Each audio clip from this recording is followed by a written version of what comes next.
Welcome to Not Milk Never Milk. Subscribe if you're lactose intolerant. You begin by saving work and closing apps because safe mode limits services and can end sessions. Next, go to Settings, Update and Security, Recovery and click Restart Now under Advanced Startup. This moves you into the recovery environment. Once done, select Troubleshoot then Advanced Options and Startup Settings.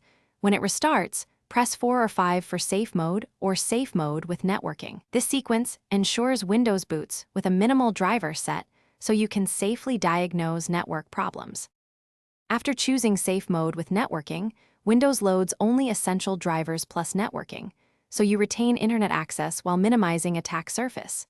Make sure the network icon shows connectivity. If not, run ipconfig/all in command, prompt to inspect IP, gateway, and DNS. Once you confirm connectivity, open Task Manager and disable non-essential startup apps to prevent unwanted processes.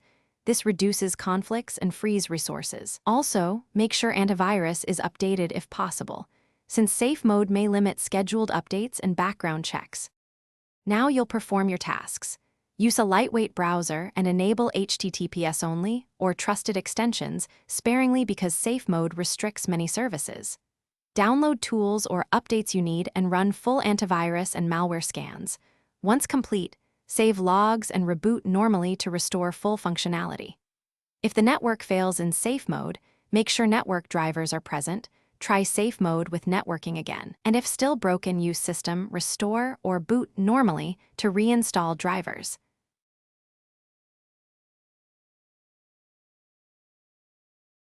Thanks for watching. If this was helpful, leave a like and consider subscribing. See you next time.